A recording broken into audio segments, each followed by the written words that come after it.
Welcome to our latest update on the Russia-Ukraine conflict.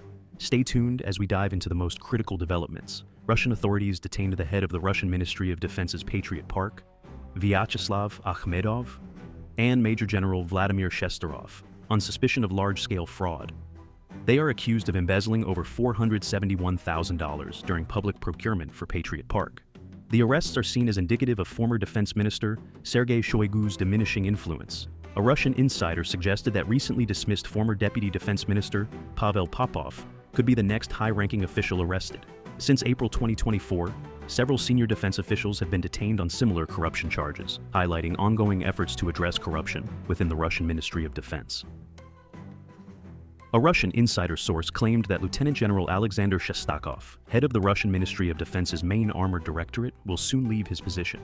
Shestakov, appointed days before Russia's full-scale invasion of Ukraine in February 2022, is responsible for the production of armored vehicles, while the Institute for the Study of War cannot confirm this potential change. Such a move would follow a pattern of significant command changes within the Russian Ministry of Defense. These changes reflect ongoing efforts to adapt and respond to the evolving dynamics of the conflict in Ukraine. Russian Security Council Secretary Sergei Shoigu met with high-ranking Iranian officials in Tehran, including President Masoud Pezeshkian and Major General Mohammad Bagheri. The meetings aim to strengthen bilateral relations and discuss regional security issues. This visit highlights Russia's efforts to build strategic alliances amid its ongoing conflict with Ukraine. The discussions with Iranian officials underscore the importance of regional partnerships for Russia, particularly in the context of military cooperation and geopolitical strategy. Further details on the meetings and their implications will be covered in the CTP-ISW's August 5th Iran update. Russia has tightened pre-departure standards for Tajik migrants following the Crocus City Hall terrorist attack in March 2024. The Tajik Ministry of Labor, Migration, and Employment reported new procedures, including preliminary checks and fingerprinting for Tajik citizens before traveling to Russia. These measures aim to address security threats from the Islamic State's Afghan branch, TS Khorasan. Russia also emphasizes testing migrants' knowledge of Russian language, cultural norms, and laws to placate the ultranationalist community. These efforts reflect Russia's broader strategy to enhance security and control over migrant populations from Central Asia.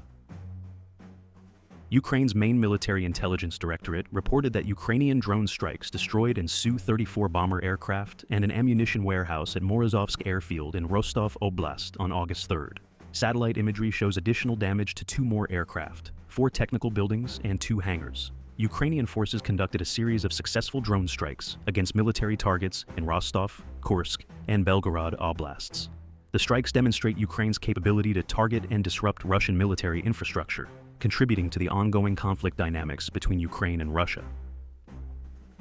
Russian forces advanced east of Toretsk and Pokrovsk, as well as near Donetsk City and Robotyne. Geolocated footage shows significant tactical advances, including the seizure of several Ukrainian strongholds along the Berestov-Pishchain line. Russian forces continue to conduct offensive operations, with ongoing fighting reported in key areas.